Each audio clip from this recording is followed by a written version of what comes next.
मित्रांनो, MH nursing CET 2026 या एक्झामची तयारी करत असाल, तर हा व्हिडिओ फक्त तुमच्यासाठी आहे. कारण आजच्या व्हिडिओमध्ये आपण नर्सिंग ॲप्टिट्यूड या सब्जेक्टचे मोस्ट इम्पोर्टंट एम-सी-क्यू क्वेश्चन बघणार आहोत. तर मित्रांनो, मी धरती तुमची एज्युकेटर ग्लोबल ऑनलाईन या यूट्यूब चॅनलवरती तुमच्या सगळ्यांचं स्वागत करते. आणि आजच्या व्हिडिओमध्ये आपण प्रत्येक क्वेश्चनचं डिटेलमध्ये एक्सप्लेनेशन पाहणार आहोत. त्यासोबतच काही टिप्स आणि ट्रिक्स पाहूयात, ज्या टिप्स तुम्हाला एक्झाममध्ये यूज करता येतील. आता मित्रांनो, या क्वेश्चन्समध्ये काही प्रिव्हियस इयर्स क्वेश्चन्स देखील इन्क्लुडेड असतील. आता मित्रांनो, तुम्हाला जर ग्रँट मेडिकल कॉलेज मुंबई, त्यासोबतच बीजे medical college Pune, GMC Nagpur, यासोबतच Bharati Vidyapeeth Pune, DY college Pune, symbiosis college अशा टॉप कॉलेजमध्ये ऍडमिशन घ्यायचं असेल, तर तुम्ही आपली लाईव्ह बॅच जॉईन करू शकता, जी 2 तारखेपासून सुरू झाली आहे. यामध्ये तुम्हाला full syllabus, live video lectures, recorded lectures, full syllabus plus chapter wise test series, 2000 plus MC question bank, full syllabus notes, यासोबतच फ्री ऑफ कॉस्ट मेंटरशिप, या सर्व गोष्टी मिळणार आहेत. आणि जर नर्सिंग सीईटी सोबतच पीसीएम सीईटी, पीसीबी सीईटी, जेडब्ल्यू नीट या एक्झामची तयारी करायची असेल, तर त्याची देखील आपल्याकडे लाईव्ह बॅच 2 तारखेपासून सुरू होते आणि सेम फॅसिलिटी प्रत्येक कोर्स सोबत अवेलेबल होणार आहे. आता मित्रांनो, लवकरात लवकर ही बॅच जॉईन करा आणि टॉप कॉलेजमध्ये ऍडमिशन घेण्याचं स्वप्न पूर्ण करा. चला तर आता लेक्चरकडे वळूयात. फर्स्ट क्वेश्चन आहे, encouraging patients to express feelings is. आता इथे ऑप्शन्स आहेत फॉल्स रिअश्युरन्स, थेरापेटिक कम्युनिकेशन, नंतर आहे सिंपथी आणि लास्ट ऑप्शन आहे ऍडवाइस. आता मित्रांनो, इथे करेक्ट ऑप्शन काय असेल तर थेरापेटिक कम्युनिकेशन. आता ही कम्युनिकेशन जी असते ते काय काम करतं, तर पेशंटला त्यांच्या फिलिंग शेअर करायचं, त्यासोबतच पेशंटचा स्ट्रेस जो असतो, ताणतणाव जो असतो, तर तो कमी करायचं काम करतो. त्यामुळे ते करेक्ट ऑप्शन असेल ऑप्शन बी. आता फर्स्ट जो ऑप्शन आहे फॉल्स रिअश्युरन्स. फॉल्स रिअश्युरन्स म्हणजे काय, एक फेक होप देणे आणि ते एकदम चुकीचं आहे. सिंपथी, सिंपथी म्हणजे काय असतं, तर कुणाबद्दल तरी सॉरी फील करणं, आणि सॉरी फील करून काही अर्थ नाहीये. जर सोल्युशन असेल तर त्याचा अर्थ असेल. फक्त विनाकारण सॉरी फील करणं, this is not a solution for any problem, right. त्याच्यानंतर आहे ऍडवाइस, आणि ती नेहमी रिक्वायर्ड नसते. ओके, त्यामुळे ते करेक्ट ऑप्शन असेल B. Next question, accepting responsibility for actions show. Options आहेत लॉयल्टी, अकाउंटेबिलिटी, जस्टिस आणि ऑटोनॉमी. तर इथे करेक्ट ऑप्शन असेल option B, which is accountability. Accountability म्हणजे काय, आपल्या ज्या रिस्पॉन्सिबिलिटीज आहेत त्या एक्सेप्ट करणं. ओके, त्यामुळे ते करेक्ट ऑप्शन असेल बी. आता नेक्स्ट क्वेश्चन आहे, which behaviour helps build trust with patients. Options आहेत rushing care, keeping promises, avoiding eye contact, using jargon. त्याचे करेक्ट ऑप्शन असेल option B, which is keeping promises. आता जेव्हा नर्स प्रॉमिस करते, तेव्हा पेशंटचा ट्रस्ट बिल्ड होतो, आणि हे जे बिहेवियर आहे तो पेशंटचा ट्रस्ट वाढवतो. आणि कुठली जरी ट्रीटमेंट करायची झाली, तर पेशंटनी डॉक्टरवरती, नर्सेसवरती ट्रस्ट ठेवला पाहिजे, म्हणजे ते काळजी न करता कुठलीही ट्रीटमेंट करू शकतील.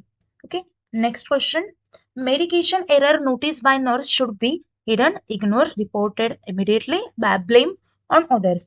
तर इथे करेक्ट ऑप्शन असेल option C, which is reported immediately. जर गोळ्यांमध्ये किंवा टाइममध्ये काही चूक दिसली, तर नर्सने काय केलं पाहिजे, तर रिपोर्ट केलं पाहिजे, लगेच सांगितलं पाहिजे, नाहीतर पेशंटला त्याचा हार्म होऊ शकतो. बरोबर आहे. Next question, role of nurse in patient education is to diagnose, order test, provide health information, prescribe drugs. Correct option असेल option C, which is provide health information. Nurse काय करतं, पेशंटला एज्युकेट करतं about disease, treatment and care. आता पहा, diagnose हे कोणाचा job आहे, डॉक्टर्सचा जॉब आहे.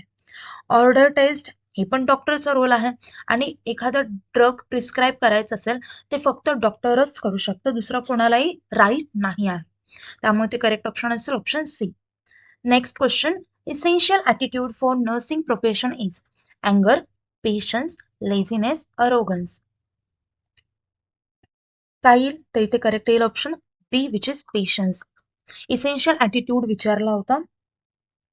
आता नर्सेस वेगवेगळ्या गोष्टीसोबत डील करतात, जसं की एखादा पेशंट खूप आजारी आहे किंवा एखादा पेशंट खूप स्ट्रेस आहे, तर अशा वेळेस त्यांना पेशन्सची गरज असते.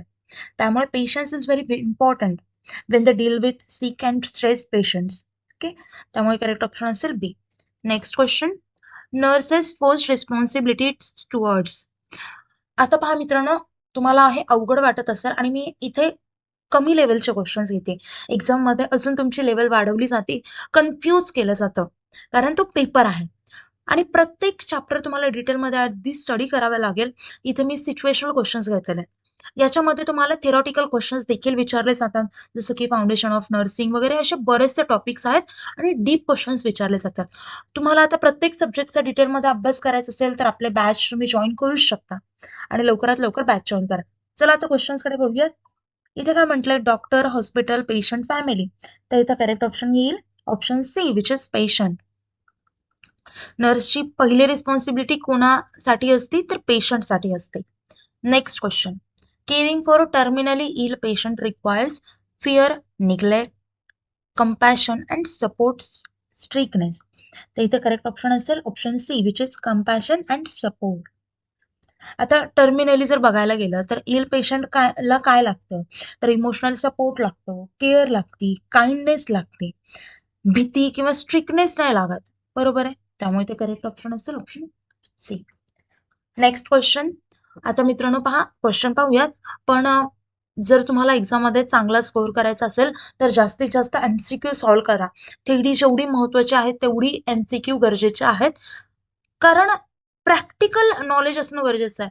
आता एक्झाममध्ये आपण जातोय, थेरॉटिकल केलंय, पण कशा टाईपचे क्वेश्चन्स येतात, घुमून फिरून येतात ते कळणं गरजेचं आहे. सो झाली तेवढी क्वेश्चन्सची प्रॅक्टिस करा. आता इथे क्वेश्चन काय, treating all patients equally shows justice, autonomy, fidelity, veracity. तिथे करेक्ट ऑप्शन येईल option A, which is justice. आता जस्टिस म्हणजे काय, तर फेअर आणि इक्वल ट्रीटमेंट फॉर एव्हरीवन, म्हणजे तो गरीब असो, श्रीमंत असो, नॉट ओनली फॉर फायनान्शियल.